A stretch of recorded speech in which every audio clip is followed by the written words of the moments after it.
Tumakuru railway ನಿಲ್ದಾಣದಲ್ಲಿ ನಿತ್ಯ ಸಂಚರಿಸುವ ತುಮಕೂರು ಬೆಂಗಳೂರು ನಡುವಿನ ರೈಲಿನ ಹುಟ್ಟುಹಬ್ಬವನ್ನು ಪ್ರಯಾಣಿಕರು ಆಚರಿಸಿದರು. 2013 ಆಗಸ್ಟ್ 3ರಂದು ಪ್ರಯಾಣಿಕರ ಅನುಕೂಲಕ್ಕಾಗಿ ತುಮಕೂರಿನಿಂದ ಬೆಂಗಳೂರಿಗೆ ನಿತ್ಯ ಬೆಳಿಗ್ಗೆ 8 ಗಂಟೆಗೆ ರೈಲಿನ ವ್ಯವಸ್ಥೆ ಮಾಡಲಾಗಿತ್ತು. ಅಂದಿನಿಂದ ಇಂದಿನವರೆಗೂ ಉದ್ಯೋಗದ ನಿಮಿತ್ತ ಬೆಂಗಳೂರಿಗೆ ತೆರಳುವ ತುಮಕೂರಿನ ಅನೇಕ ಪ್ರಯಾಣಿಕರು ಇದರ ಸವಿನೆನಪಿಗಾಗಿ ಪ್ರತಿ ವರ್ಷ ಹುಟ್ಟುಹಬ್ಬವನ್ನು ಆಚರಿಸಿಕೊಂಡು ಬರುತ್ತಿದ್ದಾರೆ. ಇಂದು 10ನೇ ವರ್ಷದ ಹುಟ್ಟುಹಬ್ಬವನ್ನು ಅದ್ದೂರಿಯಾಗಿ ಆಚರಿಸಿದರು.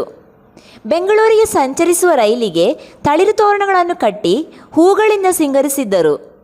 ರೈಲ್ವೆ ಪ್ರಯಾಣಿಕರ ವೇದಿಕೆ ವತಿಯಿಂದ ಆಚರಿಸಲಾದ ಈ ಸಂಭ್ರಮಾಚರಣೆಯಲ್ಲಿ ಕೇಕ್ ಕತ್ತರಿಸಿ ರೈಲ್ವೆ ಇಲಾಖೆ ಸಿಬ್ಬಂದಿ ಹಾಗೂ ಸಾರ್ವಜನಿಕರು ಹಾಗೂ ಪ್ರಯಾಣಿಕರು ಸಂಭ್ರಮಿಸಿದರು.